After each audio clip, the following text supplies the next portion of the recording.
사와테카. 안녕하세요.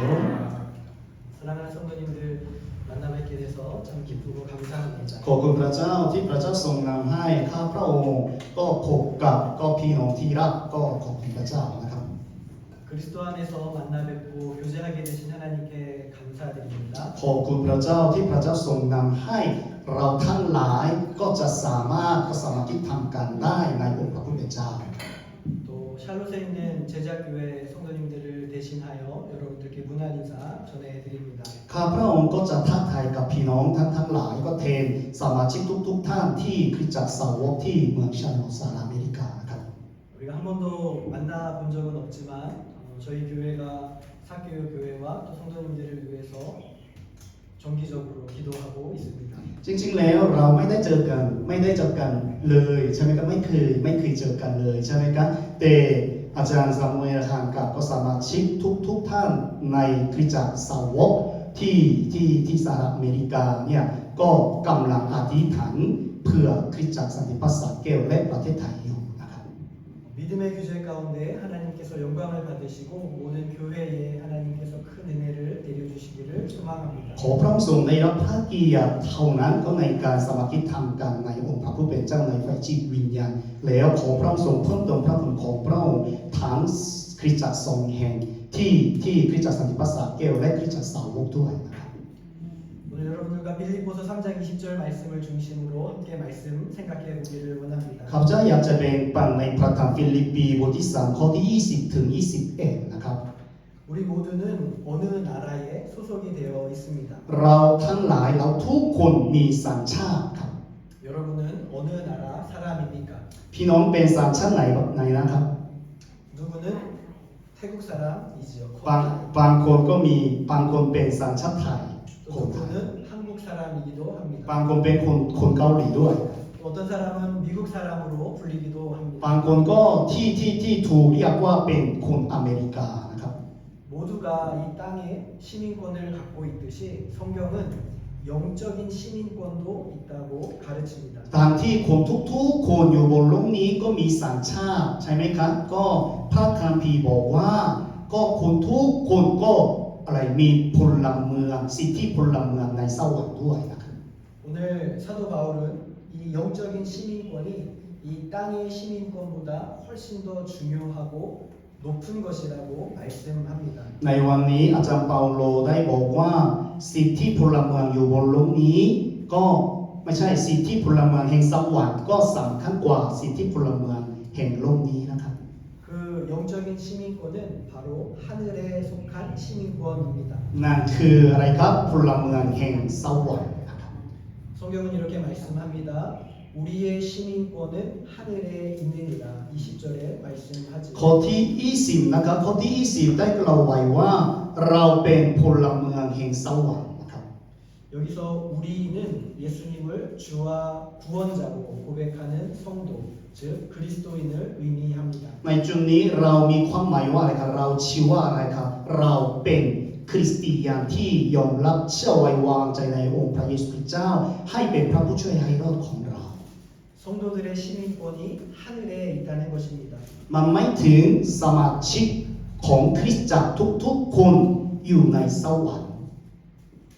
예수님은 여러분은 예수님을 주와 구원자로 고백하시는 성도입니까? พี่น้องที่รักครับพี่น้อง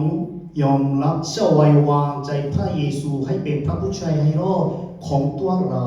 หรือไม่ครับ 그렇다면 우리의 시민권은 하늘에 있습니다. ถ้าเรายอมรับเชื่อไว้วางใจพระเยซูคริสต์ให้เป็นพระผู้ช่วยให้รอดของข้าพระองค์แน่นอนถ้าอย่างนั้นสิทธิพลเมือง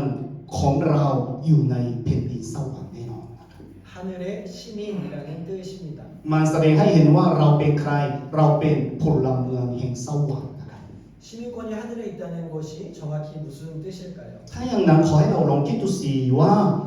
สิทธิพลเมืองอยู่ในสวรรค์มีความหมายว่าให้ชัดเจนคืออะไร 하나님 나라에 속해 있다는 것입니다. มันไม่ถึงเราอยู่ในพระองค์เราสังกัดแผ่นดินสวรรค์นะครับ 하늘의 법을 지킨다는 뜻이기도 มัน 합니다. แสดงให้เห็นว่าเราจะต้องรักษากฎหมายแห่งสวรรค์นะครับ 하늘의 방식으로 살아간다는 말이기도 합니다. นั่นก็คือต้องใช้ชีวิตตามกฎแห่งสวรรค์วิธีการของพระองค์ด้วยนะครับ 여러분은 태국 사람이기 때문에 태국의 법을 지키고 태국의 음식을 먹고 태국의 문화로 살아갑니다. พี่น้องท่านทั้งหลายเป็นคนที่ไหนครับ คนไทยใช่ไหมครับ ถ้าอย่างนั้นพี่น้องท่านทั้งหลายก็ใช้ชีวิตตามกฎของประเทศไหนบ้าง ประเทศไทย แล้วก็ใช้ชีวิตตามวัฒนธรรมไทยด้วยนะครับ 저는 한국 사람이기 때문에 한국의 법을 지키고 한국의 음식을 먹고 한국의 문화로 살아갑니다. ข้าพระองค์เป็นคนเกาหลีจริงๆนะครับผมเพราะฉะนั้นข้าพระองค์จึงใช้ชีวิตตามวัฒนธรรม และกฎหมายของประเทศเกาหลีใต้นะครับ 이같이 하늘의 시민은 하늘의 기준으로 살아가는 것입니다. ดังที่นะครับก็พลเมืองแห่งสวรรค์ก็ใช้ชีวิตตามมาตรฐานแห่งแผ่นดินสวรรค์นะครับ 예수님을 왕으로 모시고 그분께 충성하고 하늘의 법과 질서를 따라 살아갑니다. นั่นก็คืออะไรครับก็พลเมืองแห่งสวรรค์ก็ตั้งให้พระเยซูเป็นกษัตริย์ของพวกเรา แล้วก็จงรักภักดีแด่พระเจ้า แล้วถวายเกียรติแด่พระองค์ 이것이 하늘의 시민권을 가졌다는 뜻입니다. นี่คืออะไรครับนี่คือการที่ได้มีพลเมืองสิทธิพลเมืองแห่งสวรรค์นะครับ 우리가 골로새서의 말씀을 참고하여 한 가지를 더 생각해 보기를 원합니다. ขอให้เราลองคิดดูสิอีกรอบหนึ่งก็โคโลสีพระธรรมโคโลสีบทที่3ข้อที่1นะครับ 우리 다 같이 한 목소리로 한번 ขอให้ 읽겠습니다. เราอ่านพร้อมกันโคโลสีบทที่3ข้อที่1นะครับ1 2 3นะครับ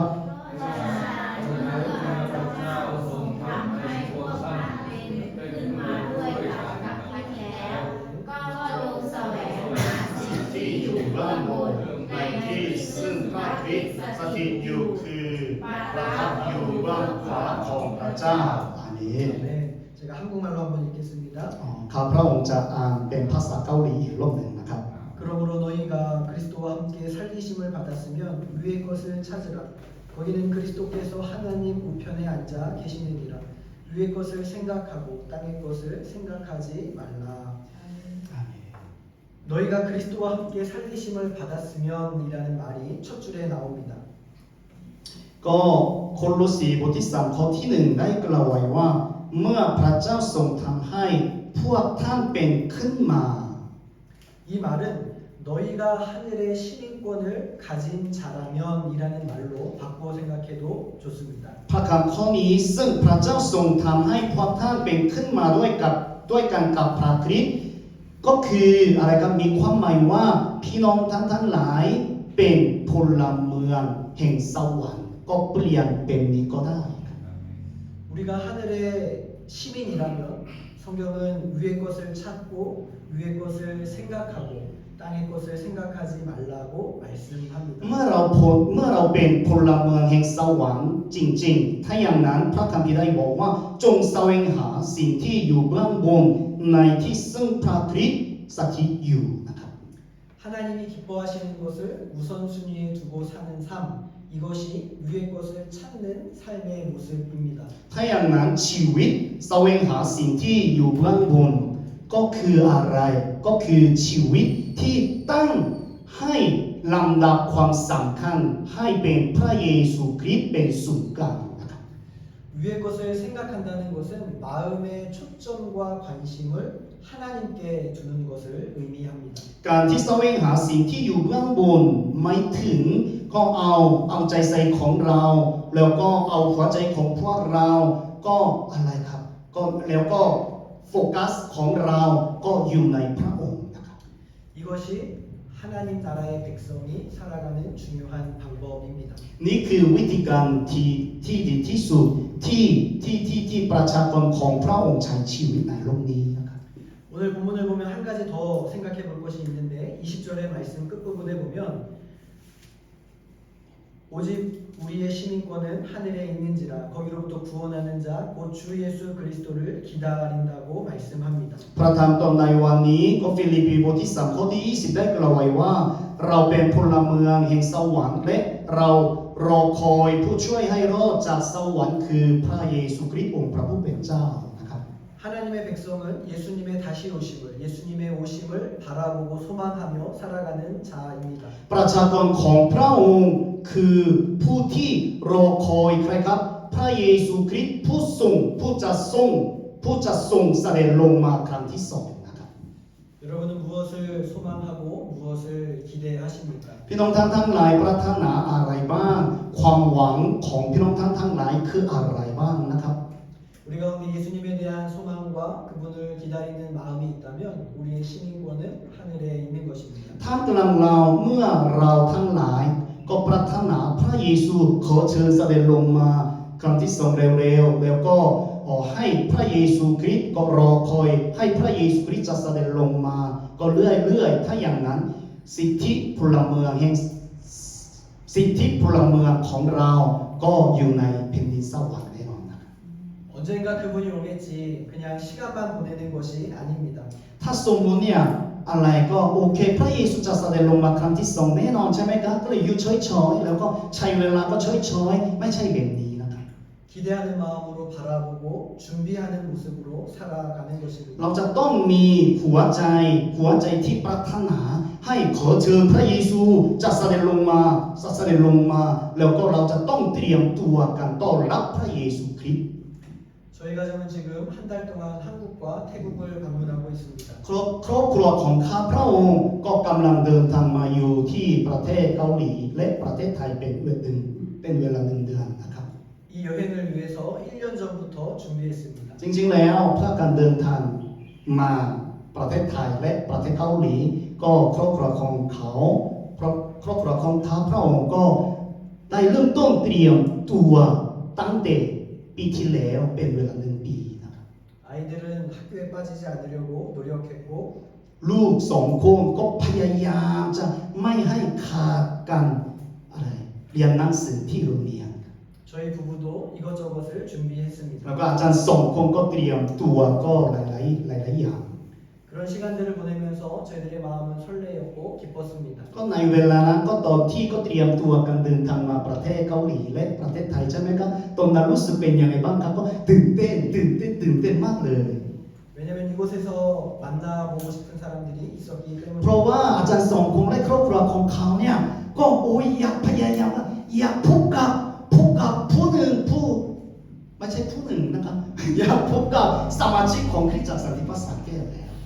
이같이 하늘의 시민권을 가진 사람들은 예수님께서 다시 오시는 그때, 예수님께서 우리의 구원을 완성시켜 주시는 그때를 설레이는 마음으로 바라보고 준비하는 자이라고 말씀합니다. เหมือนกันว่าผู้ที่ได้มีสิทธิพลเมืองแห่งสวรรค์ก็รอคอยพระเยซูคริสต์ผู้จะทรงเสด็จลงมาครั้งที่สองแล้วเตรียมตัวกันต้อนรับพระเยซู 이것이 하늘의 백성들이 살아가는 삶의 모습입니다. นี่เป็นรูปร่างของประชากรของพระองค์ใช้ชีวิตในโลกนี้ 하나님께서는 하나님 나라에 속한 자들에게 또한 약속을 해주셨습니다. แล้วก็พระเจ้าทรงสัญญาไว้กับประชากรของพระองค์ด้วยนะครับ 그것은 하나님께서 그 백성과 늘 함께 하시고 보호하시고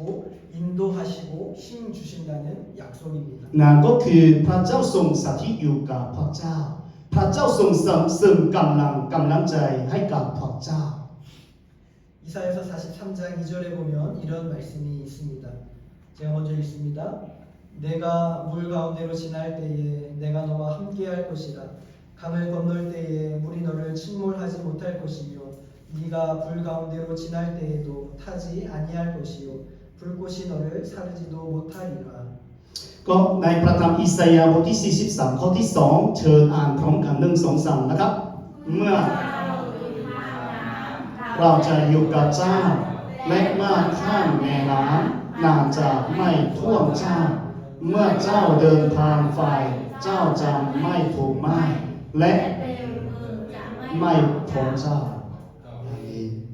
여러분 이것이 하나님 나라에 속한 백성들을 향한 하나님의 약속입니다. นี่คือพระสัญญาสำหรับประชากรของพระองค์ 하나님 하나님이 우리의 영혼을 지켜주시는 것이죠. พระเจ้าทรงพระเจ้าทรงพิทักษ์รักษาเรา 하나님이 늘 우리와 함께 해주시는 것입니다. พระเจ้าทรงสถิตอยู่กับเราเสมอ 여러분 우리 모두는 하나님의 백성입니다. เราทั้งหลายเป็นประชากรของพระองค์แน่นอนนะครับ 한국에 살고 태국에 살고 미국에 살고 있지만 ไม่ว่าจะอยู่ที่ประเทศเกาหลีประเทศสหรัฐอเมริกา หรือประเทศไทยก็ตาม 우리는 영적으로 하나님 나라에 속한 한 백성입니다. เราทั้งหลายก็เป็นครอบครัวกันในองค์พระผู้เป็นเจ้า 여러분 이 땅에서 하나님의 백성으로 살아가는 삶이 어떠하십니까? พี่น้องทั้งหลายนะครับพี่น้องทั้งหลายก็ใช้ชีวิตในโลกนี้ในฐานะประชากรของพระองค์ก็เป็นอย่างไรบ้างครับ 쉽지 않으리라 생각이 듭니다. ง่ายไหมครับ ก็นึกว่าไม่ง่ายครับ 한국도 그렇고 미국도 그렇고 태국도 그렇다고 알고 คิด 있습니다. ว่าที่เกาหลีที่ไทยที่สหรัฐอเมริกาก็คล้ายๆกันนะครับไม่ง่าย 그래서 우리에게는 하나님의 은혜와 성령의 담대함이 필요합니다. เพราะฉะนั้นเราจึงจำเป็นจะต้องอะไรครับความกล้าหาญที่มาจากพระองค์ แล้วก็มีพลังใจที่มาจากพระองค์ด้วย 이것을 위해서 우리는 날마다 기도해야 합니다. เพื่อที่จะได้สิ่งเหล่านี้เราจะต้องอธิษฐานเสมอ 하나님의 백성으로 살게 해달라고 기도함이 เรา 필요합니다. จะต้องอธิษฐานว่าโอ้พระองค์เจ้าข้าขอพระองค์ทรงนำให้ข้าพระองค์ในฐานะประชากรของพระองค์ใช้ชีวิตให้เหมาะกับการเป็นลูกของพระองค์ 저와 여러분들이 이것을 위해 기도하는 하나님의 자녀들이 되기를 원하고 또 저희 가정과 우리 교회도 여러분들을 위해서 끊임없이 기도하도록 하겠습니다. ข้าพเจ้าหวังเป็นอย่างยิ่งว่าขอให้พี่น้องทั้งหลายทุกๆคนก็อธิษฐานร่วมใจกันอธิษฐานเพื่อสิ่งเหล่านี้ให้อะไรครับให้มีความกล้าหาญที่มาจากพระองค์แล้วก็ให้ใช้ชีวิตให้เหมาะกับการเป็นลูกของพระเจ้าในโลกนี้นะครับ 여러분도 저희 가정과 또 우리 교회를 위해서 함께 기도해 주십시오. พี่น้องทั้งหลายนะครับ ขอเชิญพี่น้องทั้งหลายช่วยอธิษฐานเพื่อครอบครัวของข้าพระองค์และคริสตจักรสาวกด้วยนะครับ 하나님 나라의 백성으로 잘 살게 하시는 은혜가 우리 모두에게 있기를 주님의 이름으로 소망합니다. ขอพระองค์ทรงเพิ่มเติมพระคุณของพระองค์ให้ข้าพระองค์ทั้งหลายก็มีความสุขที่มาจากพระองค์ในการดำรงชีวิตให้เหมาะกับการเป็นประชากรของพระองค์นะครับ 기도하겠습니다. ให้เราร่วมใจกันอธิษฐานนะครับ 하나님 감사합니다. ข้าแต่พระบิดาเจ้าขอบคุณพระองค์ 교회를 세우시고 또 믿음으로 살아갈 수 있는 믿음으로 살아가는 백성들을 이곳에 보내주셔서 감사드립니다. ขอบคุณพระเจ้าที่พระเจ้าทรงตั้งคริสตจักรสันติภาษาแก้วแห่งนี้ที่นี่แล้วขอบคุณพระองค์ที่พระเจ้าทรงส่งสมาชิกของเราให้มาร่วมนมัสการแด่พระองค์ 우리가 하나님의 자녀임을 고백합니다. ข้าพระองค์ทั้งหลายก็สาภาพต่อพระเจ้าได้ว่าข้าพระองค์เป็นประชากรของพระองค์ 생의 모든 순간이 하나님의 백성으로 살아가며 성령의 인도와 보호하심을 경험하는 삶이 될 수 있도록 은혜를 허락하여 ขอ 주시옵소서. พระองค์ทรงนำทางชีวิตของข้าพระองค์ทั้งหลายให้ได้รับพระพรอย่างมากมายก็แล้วให้มีพระคุณของพระองค์ให้อยู่ใต้พระคุณของพระองค์ 소망 중에 인내하며 부르심을 따라 사는 삶이 될 수 있도록 함께하여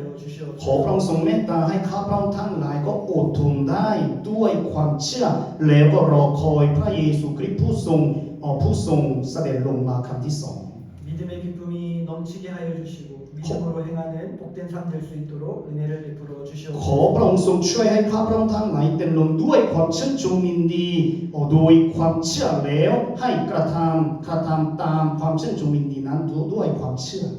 예수님의 이름으로 기도합니다. อธิษฐานในพระนามพระเยซูคริสต์เจ้าอาเมนอาเมน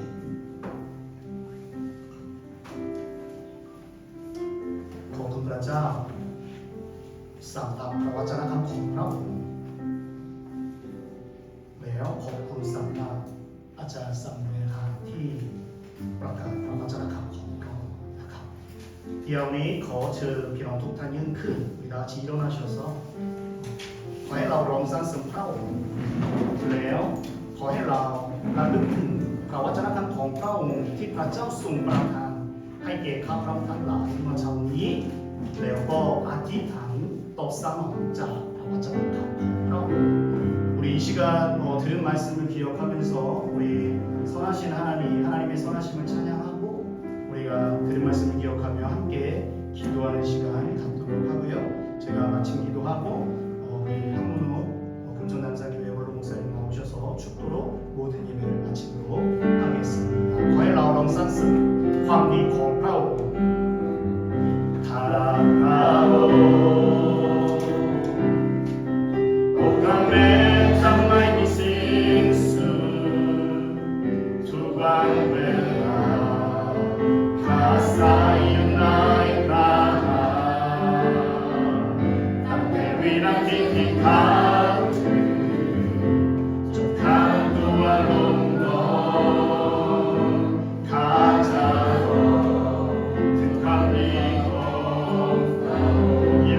다시 한번 고백합니다.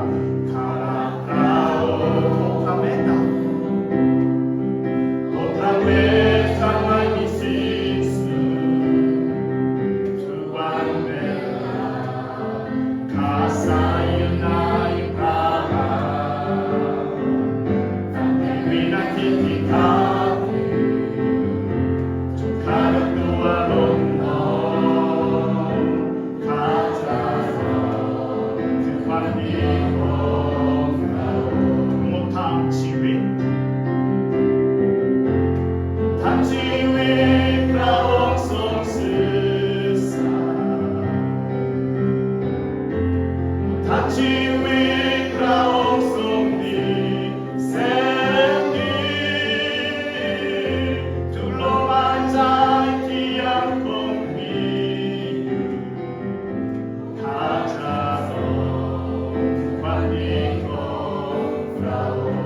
찬양합니다. 무아카팡카 무아카팡카 방송 낙하이 본타이 그라이 세와이 방송 기억가이 본타이 방송 백다리야 손배사이 본타이 가나이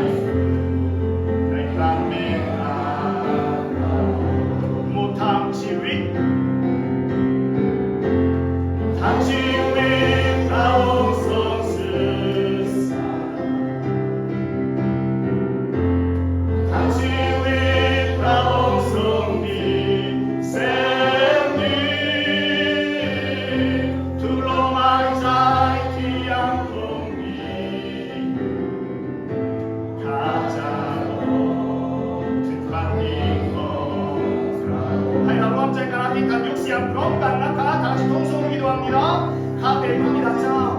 พระองค์เจ้าข้าขอพระคุณพระองค์ที่พระเจ้าทรงประทานพระวจนะของพระองค์ให้แก่ข้าพระองค์ทั้งหลายพระองค์เจ้าข้าขอบคุณพระองค์ที่พระเจ้าทรงกำหนดเลือกข้าพระองค์ทั้งหลายให้เป็นพลเมืองแห่งแผ่นดินสวรรค์พระองค์เจ้าข้าพระองค์เป็นลูกของพระองค์ข้าพระองค์เป็นพลเมืองแห่งแผ่นดินสวรรค์ข้าพระองค์เป็นลูกของพระเจ้าข้าพระองค์เป็นสาวกของพระเยซูคริสต์โอ้พระองค์เจ้าข้าพระเจ้าทรงได้กล่าวไว้ว่าพระเจ้าทรงสถิตอยู่กับข้าพระองค์ทั้งหลายพระเจ้าทรงเสริมกำลังใจให้กับข้าพระองค์ทั้งหลายแล้วพระเจ้าทรงได้กล่าวไว้ว่าอย่ากลัวเลยอย่ากลัวเลยขอพระองค์ทรงเมตตาขอพระองค์ทรงไว้พระคุณให้ข้าพระองค์ทั้งหลายดำรงชีวิตให้เหมาะกับการเป็นลูกของพระองค์สาวกของพระองค์ด้วยความเชื่อพระองค์เจ้าข้าขอพระองค์ทรงสถิตอยู่กับข้าพระองค์ทั้งหลายขอคุณพระองค์ขอบคุณพระเจ้าขอบคุณพระองค์หมดทางชีวิตทางชีวิตพระองค์ทรงสื่อสารทางชีวิตพระองค์ทรงมีแสนดี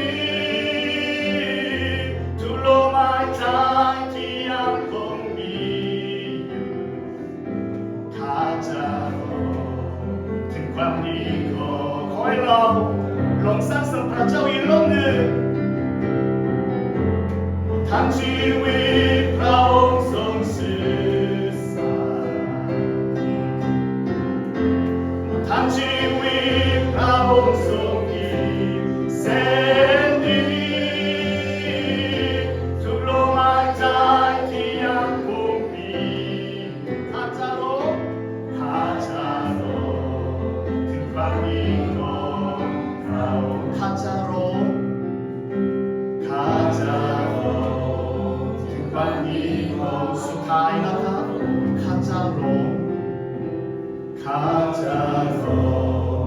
ถึงความดีของเราข้าแต่พระบิดาเจ้าขอบคุณพระองค์ที่พระเจ้าทรงประทานพระวจนะคำของพระองค์ให้แก่ข้าพระองค์ทั้งหลายเมื่อเช้านี้พระองค์เจ้าข้าพระองค์ทั้งหลายเป็นพลเมืองแห่งแผ่นดินสวรรค์แน่นอนขอพระองค์ทรงนำทางชีวิตให้ข้าพระองค์ทั้งหลายดำรงชีวิตให้เหมาะกับการเป็นลูกของพระองค์พระเจ้าทรงได้กล่าวไว้ว่าอย่ากลัวเลยเพราะพระองค์ทรงสถิตอยู่กับข้าพระองค์ทั้งหลายพระองค์เจ้าข้าขอพระองค์ทรงเสริมกำลังใจให้กับข้าพระองค์ทั้งหลายเพื่อที่จะสามารถเอาชนะได้ต่อสู้ได้เพราะถวายเกียรติแด่พระองค์ขอบคุณพระองค์อธิษฐานในพระนามพระเยซูคริสต์เจ้าอาเมนขอเรียนเชิญศาสนาจารย์ทุกท่านอธิษฐานไว้พร้อมกันไม่มีเปลครับ 지금은 우리 주 예수 그리스도의 은혜와 하나님 아버지의 크고 넓으신 사랑과 성령의 감화 감동 충만하신 역사를 통하여 하나님의 나라의 아름다운 시민꾼으로 살아가기를 결단한 모든 성도들 신영회와 사교교회와 태국 이 나라의 민족위에 지금으로부터 영원토록 함께 있을지어다. 아멘.